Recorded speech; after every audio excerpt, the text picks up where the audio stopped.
Welcome to 28.5, where we explore a unique and authentic perspective on the women's game, break down upcoming matchups, and discuss the latest news and trends in women's basketball. We are your hosts. I'm Sydney Story, and I played at the University of Tennessee under Pat Summitt. And I'm Becca Goodman, and I played at the University of Notre Dame under Muffet McGraw. And we're thrilled to have you join us today. Before we jump in, make sure to subscribe so you never miss an episode. And if you enjoy what you hear, be sure to tune in each week and support and share the love. Now let's get started with today's episode. Hello, Sid. How's it going? Hey there, Becca. Oh man, Sid, we had to come on and just do a quick bonus drop because there's just been so much going on in women's basketball, so many good games. We wanted to make sure we came back and highlighted some of those Thanksgiving break games, some upsets, and just kind of make sure you guys are in the know. So this is going to be a shorter episode where we're going to dig into four big games that we wanted to highlight and then a quick overtime. So our first quarter, we're going to talk about the Duke versus Oklahoma game. Second quarter, the LSU versus NC State. Third is going to be South Carolina versus Iowa State. And then the fourth quarter is going to be Notre Dame versus TCU. And then we'll just do a quick overtime reminder about the SEC ACC Challenge matchup games. All right, let's do it. So for our first quarter, we've got that Duke versus Oklahoma game. And boy, was it a game. The game goes into overtime. I mean, it was from start to finish a really good basketball game. And I think for Duke, they have really flipped the script here. This is back-to-back big wins for them after nearly losing to South Dakota State and losing to Maryland earlier in the season. So it's kind of fun to see Duke playing to their potential a little bit more, sticking it out in these close games. And they did beat Oklahoma 109-99. So there's so much in this game. I want to spend some time and really dissect it a little bit and just give my point of view of what happened during the game and obviously run through a lot of the stats, which sometimes when you look at the stat line, it really can tell the storyline. And there's some of that going on in this game and then just some good nuggets that I also want to share. So this game took place in the Ball Dogs Classic in Las Vegas. There was the DePaul women's team. Obviously, Duke was there. Obviously, Oklahoma was there and also Kansas State. Duke wins the whole thing, which was really cool for Kara Lawson and team. And Reagan Richardson from Duke took home the MVP trophy. Awesome to see her do that. And she had one heck of a game against Oklahoma. We'll get into that in a second. So if you look at the game, both teams heading into this game really play a similar style. Both teams really focus heavily on their defense. We've talked quite a bit about Duke and the defensive presence that they bring. Duke forces an average of 22 turnovers a game. A good goal for a team and how many turnovers you should have, it's 10 and under. So when you think about that, Duke is forcing on average 22 turnovers per game. They're really bringing it on the defensive end, really disrupting a lot of folks. Oklahoma, we haven't talked a ton about. They come into this game ranked 8th, and they also bring a lot of that defensive pressure. Oklahoma holds teams to under 30% from the field. So when you look at it on paper, both teams look very similar. But man, if you look at the final score, obviously there was 5 more extra minutes with overtime, but 109-99, there was a lot of points scored in this game. So it wasn't necessarily the true story that both teams brought great defense. I think both teams really took care of the basketball. I thought that really set for a really good matchup, and it really did throughout the whole game. So for Duke, going back to Reagan Richardson, she was absolutely huge. She finishes the game with 35 points. Jackson from Duke had 18. Duke had 5 players who were in double figures who stepped up at different times. So it was really awesome because I thought throughout the game, you saw different players keep a minute and different players step up at different times.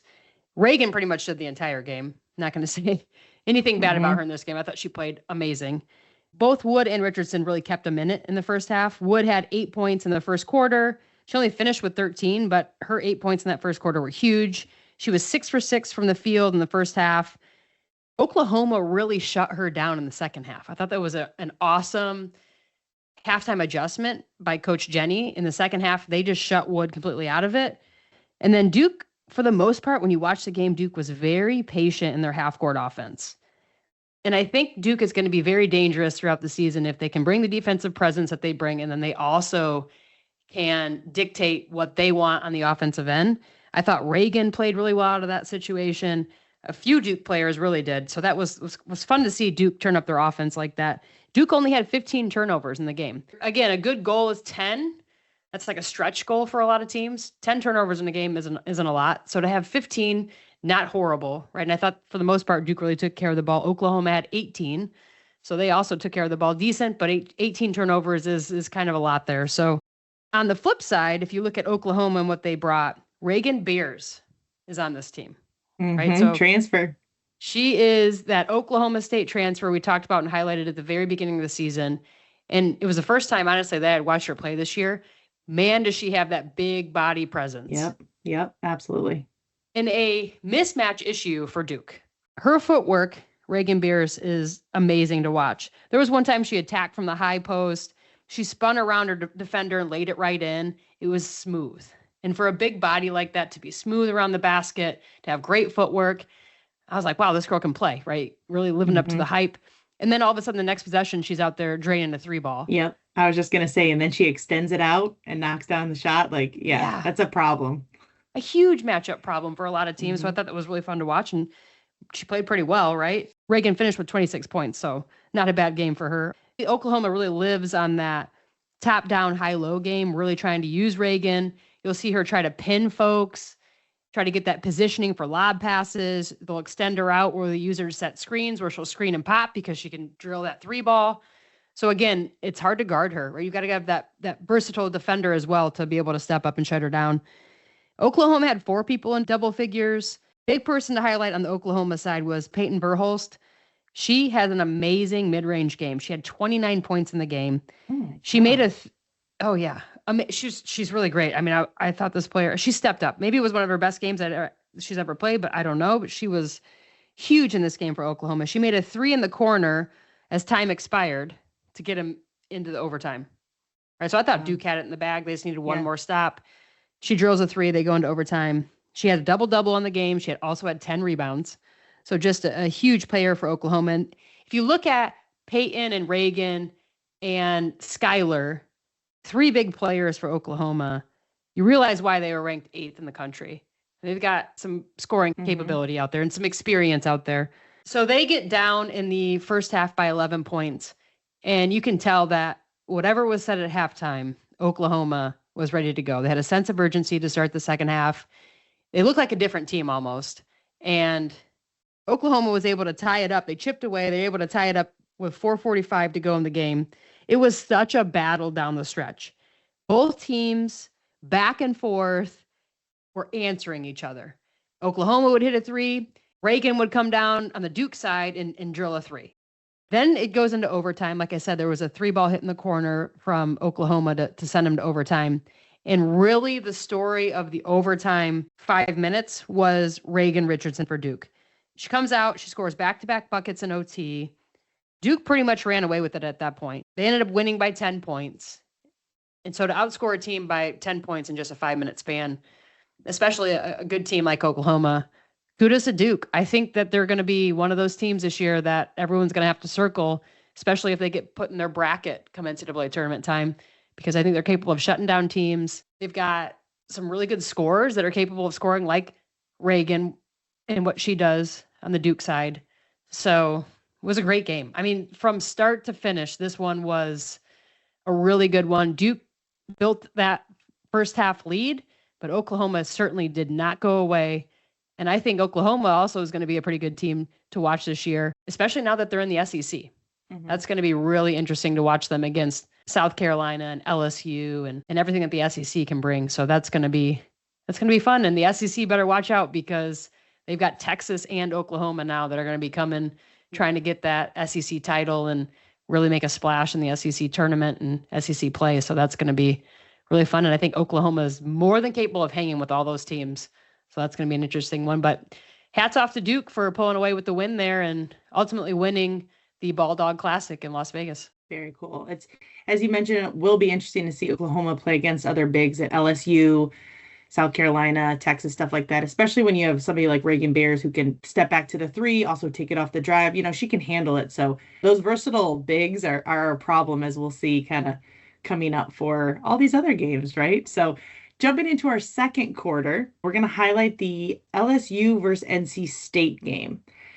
LSU was ranked number 7. NC State was 20. LSU's undefeated. NC State, they played a tough schedule. I mean, I think they've highlighted this at every game, but they just play top 25 teams all the time, right? So their other two losses as of now, at the time, right, were South Carolina and TCU. They also fell to LSU. So the final score was 82 LSU to 65 NC State. But this game, we've talked about this before when we talk about NC State. I feel like we have such high expectations of, they were a Final Four team last year, but they're definitely not the same team, right? They have other players trying to fill in for other spots, but they're definitely also trying to find that consistent identity when it comes to scoring. And you'll see that kind of when we go through a breakdown of the stats where Morrow from LSU, she has 12 points and 6 boards. Anissa Morrow she's a gamer, right? She's last year when she played with Angel Reese, she was really mid-range. Obviously can go in the post, can hit the jumper, very smooth player, transfer from DePaul.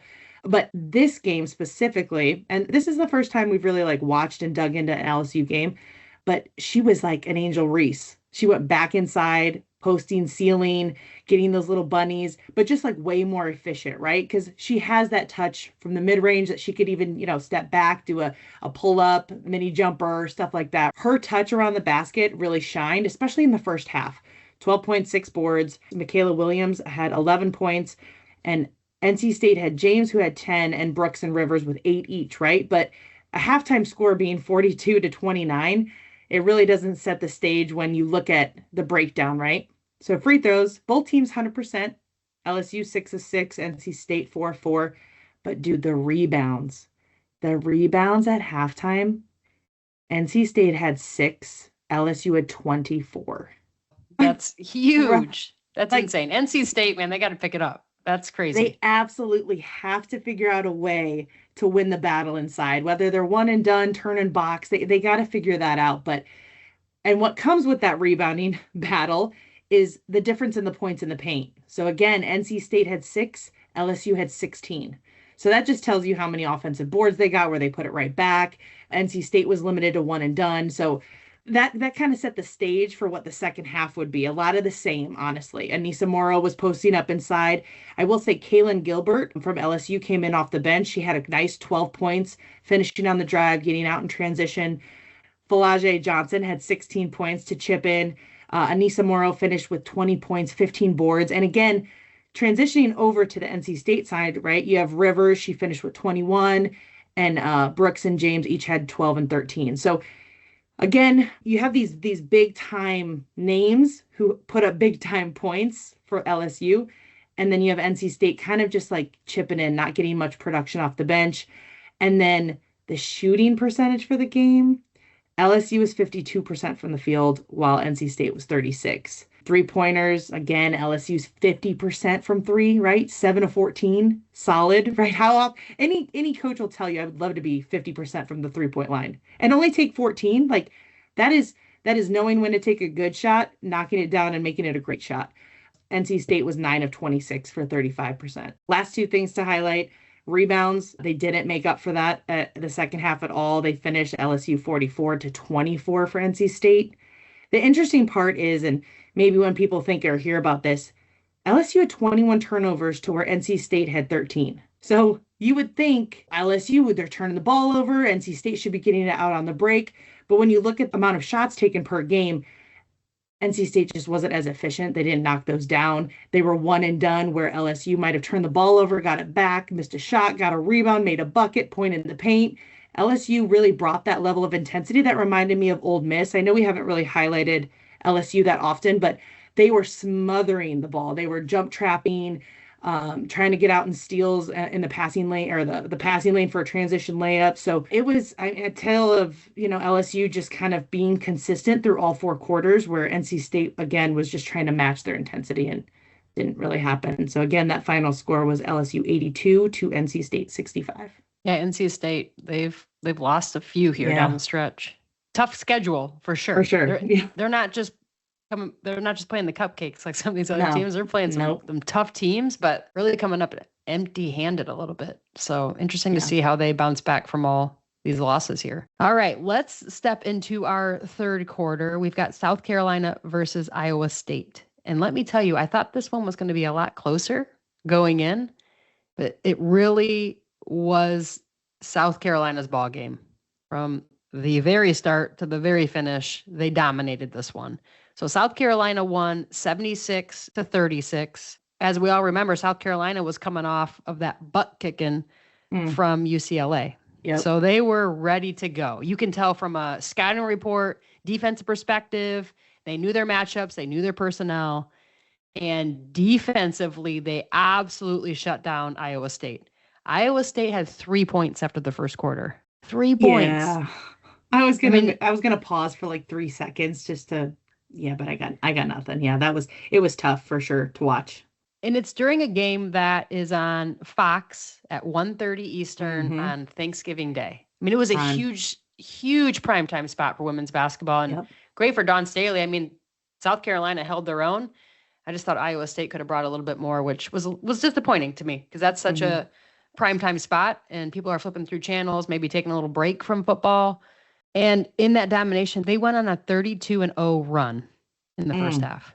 32-0. Yeah. I mean, they were getting stops, shutting down everybody for Iowa State and just running in transition and getting whatever look they wanted. They were clicking on all cylinders. I think South Carolina officially has bounced back. We'll see how they do coming up against Duke. That's going to be a good one. But wow, they were ready to go, and they took advantage of that spotlight. If you look at it, number 20, Fagan, for South Carolina, she was huge. She shut down Audie Crooks. And we've talked a ton about Audie Crooks. Yeah.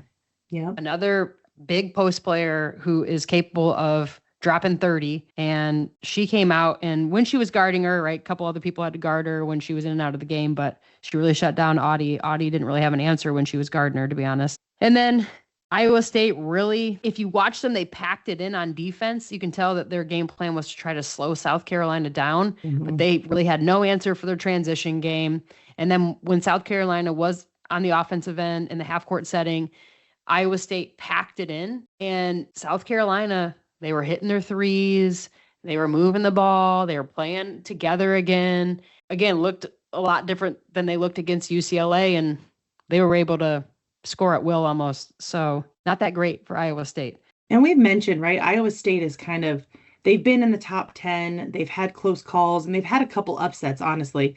We highlighted that in our last episode. So it was great to see Iowa State, right, play one of the best. And keep in mind, right, as you mentioned, South Carolina just came off a loss, so they're ready to get things back to normal. But it definitely just seemed like two completely different teams in style and tempo and physicality, just all of it. It was different. I thought the guards really brought it for South Carolina, where Iowa State, they don't really play that physical type of game, where Iowa State normally has the post players, but again, you're matching it with South Carolina. So yeah, it was, as you mentioned, a primetime game, and definitely wish it would have been a bit more of a game. Yeah, Iowa State scores 3 points in the first quarter, 6 points in the second quarter, so they only had 9 points at halftime, and then 18 points in the third quarter, so they actually played even in the third quarter with South Carolina. South Carolina also had 18, and then only 9 points in the fourth quarter. 36 total points. You're not going to beat anybody scoring 36 points. No. I was just going to say, it was great that they came out after halftime and made an adjustment, right? So it matched South Carolina. But you know what that means? Dawn Staley just made a quicker adjustment going into the fourth quarter to set shit right, So, yeah, again, just two different types of teams. Quite the outcome. Yeah. Did you happen to catch Dawn and staff and the shirts that they had on? I did not. They all had shirts that said, "Pay some respect to women's sports." Oh, big bold on the front.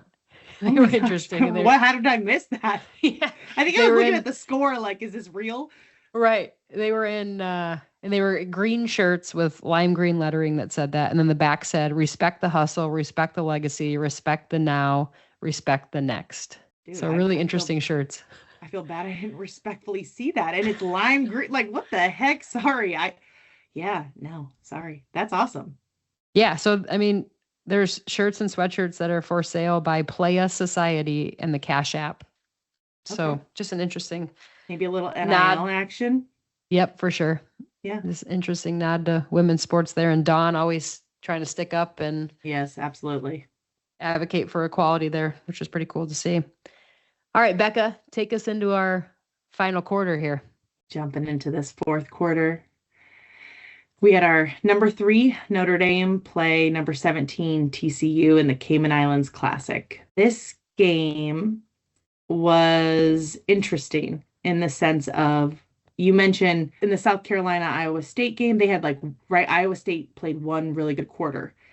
Here, this is exactly the blueprint for when you play one bad quarter, what can happen. So Notre Dame ended up losing 68-76. Pretty big upset here. Props to TCU. ND started off strong in their normal rebound outlet run style. They went and attacked the basket. It was great to see Sonia Citron came to play. They even were, on the attack so much that Haley Van Lith got 3 quick fouls by the second quarter. So that's ideal as all get out if you're Notre Dame, right? You're the biggest scoring threats, a ball handler for TCU. Sid, I'm going to ask you a question, but normally, like when I was playing, if you got 2 fouls, you're done for the half. You're not going back in until the second quarter, right? Absolutely. Yep. Or third quarter, right? So that's normally, right, this coach's mindset is, save them for the second half. That way, if you're up or down, you still have 3 fouls to get them back in. Haley Van Lith went back in at the end of the second quarter. I think she knew she had to be smart, right? I know at the post game, the coach for TCU was like, look, we have veteran players. We trust them. We want them to get out there, make plays. This is why we went to the transfer portal. We're an older group of girls. We have the experience, and this is why and how we're going to use it. So props to him. It worked out. Sometimes it doesn't, right? The halftime score there was ND was up by 6. So it's 35-29. Third quarter was business as usual. ND playing hard, attacking, offense looked good. TCU seemed to struggle to get in the flow, but kind of were one and done, right? Notre Dame was blocking out really well. And they finished the quarter. ND was up 56-45. The fourth quarter is where things start to get a little crazy, AKA the wheels came off for Notre Dame. Madison Connor, one of the guards for TCU, came in, hit back-to-back threes. Back-to-back. Hannah was there, had a hand up, but Madison Connor averages 4 made 3-pointers per game. Per game. So she's obviously a threat that anytime she gets the ball around the 3-point line, you got to be in her face. You got to be up and on her. The shots look contested, but sometimes they just knock it down, right? The thing that was added fuel to that fire was then Haley Van Lith came down and hit a layup. So that's a quick 8 points. An 8-point swing where ND didn't make a bucket. ND takes a timeout. They're still up 3, right? It's 56-53, but TCU just stays on the attack. I mean, Van Lith went to the rack. I can't tell you how many times, and our rotation just was not there. Our bigs step slow. I know Sedona Prince, right? She's 6'7", huge body inside. So I think a lot of our attention went towards focusing to make sure she didn't get her points. She didn't get her rebounds, but guess what? She's going to get them anyway. And she did. We'll highlight that here in a minute. She's the reason they really stayed in it in the first half. But I mean, at one point, Haley Van Lith had like back-to-back layups with and ones, and it just the wheels went off. ND couldn't score. Their offense looked very stagnant in the fourth quarter. You could kind of tell there was frustration, not making those easy buckets. You can say it's reffing. You can say it's the bench not coming in and producing. You can say it's all of these things, but at the end of the day, you have to compete. You have to get points on the board, and you have to. It's 4 quarters, right? So this one really knocked him down. I will say, the post play for ND, King and Koval were 2 of 18. Rough play for them inside. And again, why? Sedona Prince is in there putting up 20 points, 20 boards, and 8 blocks. That is a veteran player, right? I think she's a 5th or 6th year at this point, has trust and faith in this coach, this system. 20, 20, and 8 is pretty freaking amazing. 8 blocks. And that's 8 blocks is all that TCU had as a team. So that was all Prince just having a block party inside. Van Lith scored 21 points. 19 of those came in the second half. She had 7 assists. Madison Connor, who I mentioned, had 18 points, 5 3-pointers. On the ND side, Sonia showed up, 14 points. Miles had 16. Hannah had 27 and 9. Good stats. It's just you can't have quarters where you get outscored 31-12. And that's exactly what happened in the fourth quarter, right? TCU turned on the gas, and we didn't have a way to stop it. We didn't look like we had a way to stop it, and then we didn't score. So you can't stay with them when they're putting it to you. Stats across the line kind of look the same, other than the blocks. Prince with 8, Notre Dame, who is a nation's leader in blocks per game with 9, had 2. So now we're playing a 6-7 presence. So that affects a lot of that. Points off turnovers, Notre Dame had 22, where TCU had 12. It just did not look good. The sad part is ND led for 85% of that game. And this is their first loss of the season, coming off of beating USC. So props to TCU for coming out, maybe being down for 3 quarters, but not out, coming back, fighting through it, and beating them where Notre Dame was the weakest, which was inside. To me, and you mentioned this, right? Haley Van Lith and Sedona Prince, those two players together, you've got the presence of Prince down low, and then you've got the seniority of Van Lith and what she brings at the point guard spot. And you think about those two, and you mentioned it's Van Lith who's attacking, getting to the rack in transition, got the ball in her hand, looking to score. But then you also throw that high screen up there with Sedona Prince and that 2-man game. What a tough 2-man game pair those two are when you look at teams across the country. I think the other one that sticks out to me would be Kiki Iriafen and Juju Watkins at USC. For sure. And then this one, maybe. With what Prince can bring, and I think she showed that against a good Notre Dame team, those two are going to be hard to stop if they are put in the right position like I thought they were.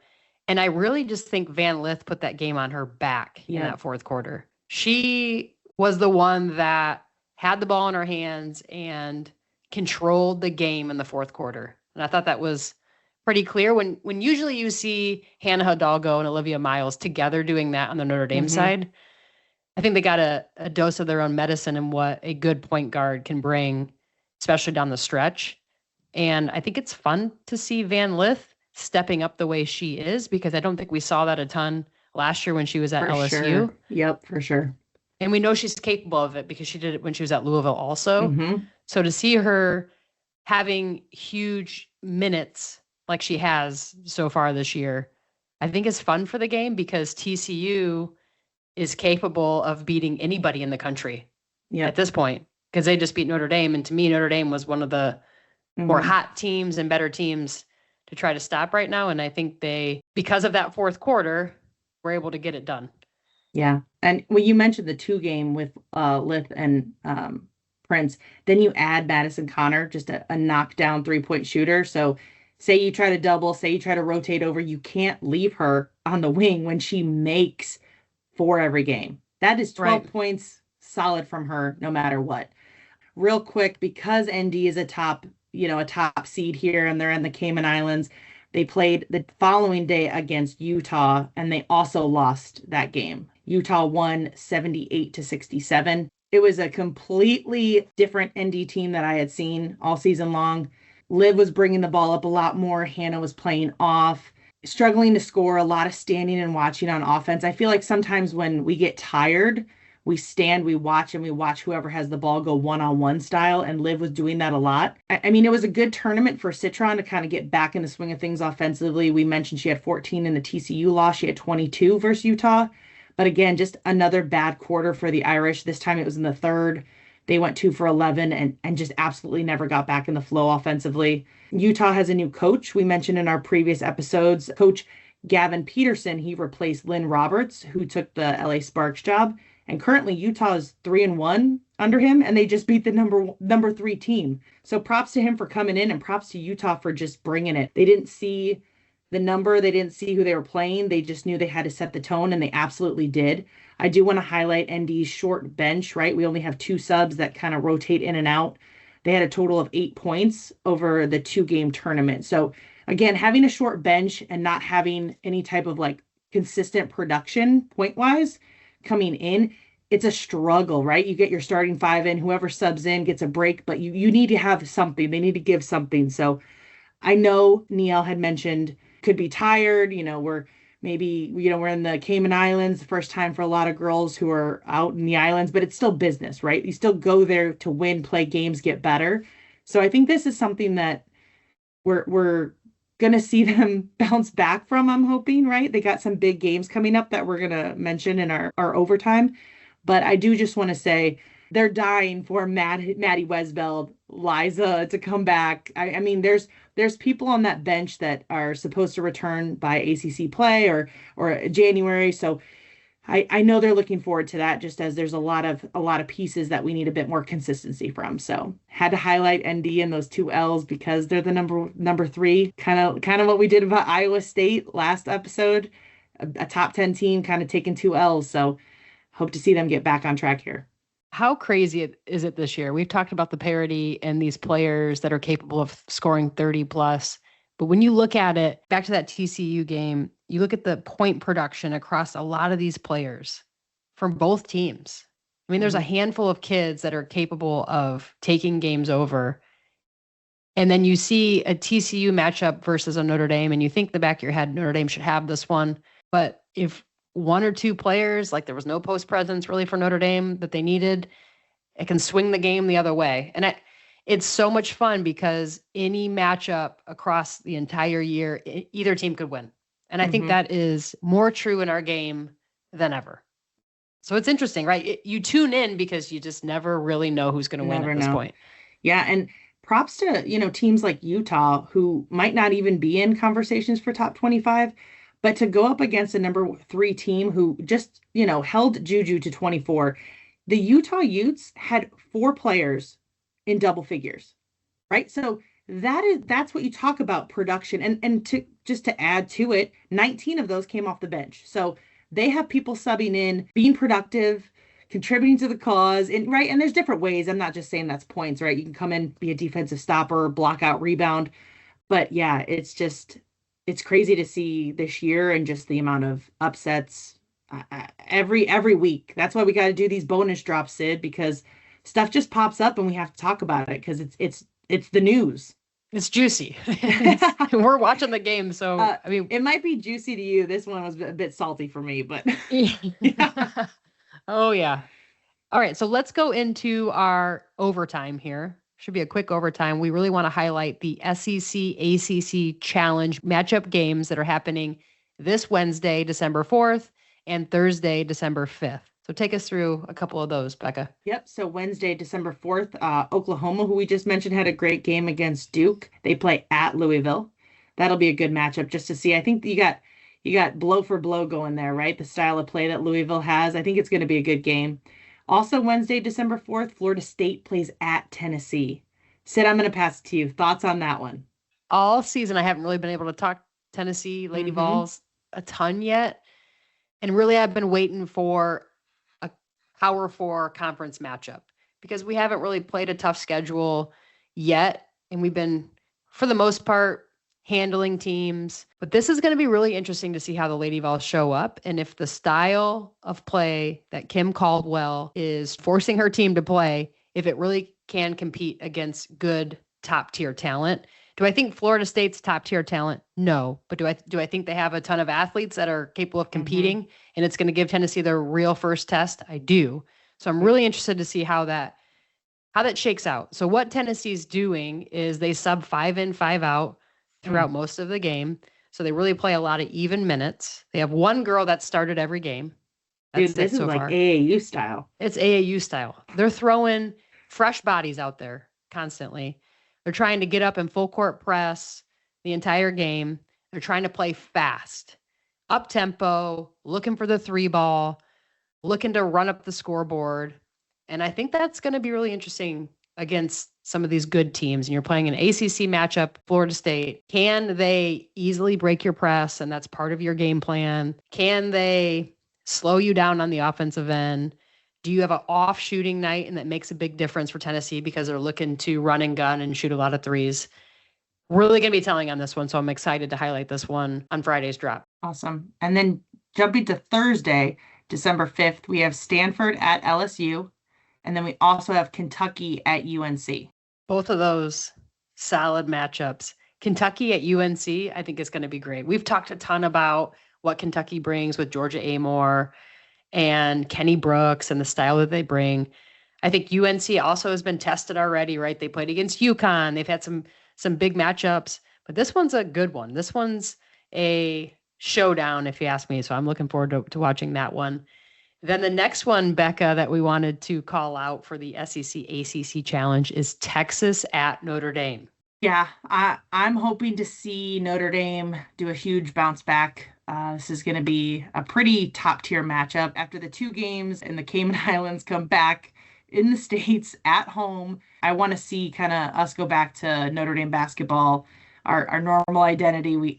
I don't know who that was in the Cayman Islands, but they can stay there.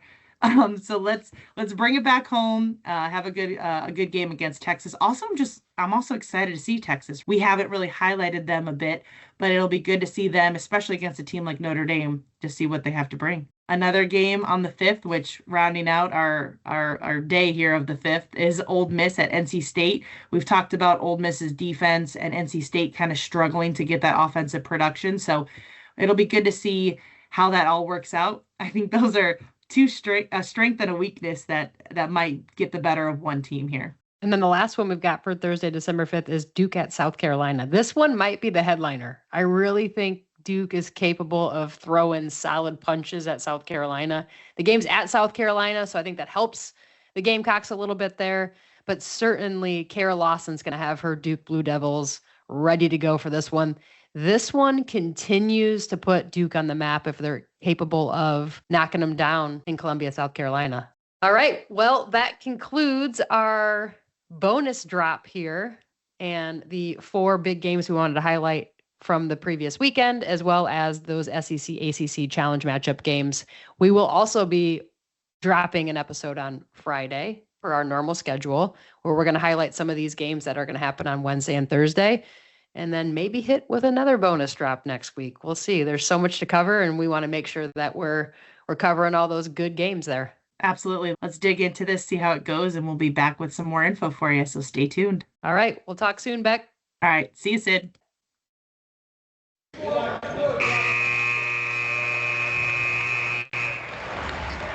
That's the 28.5 final buzzer for today's episode. Don't forget to hit follow on your preferred podcast platforms to catch every play-by-play. New episodes drop each week throughout the season. If you've enjoyed our courtside chat, drop us a review or follow us on our social media accounts. And remember, from females who have played the game, the size of the ball matters.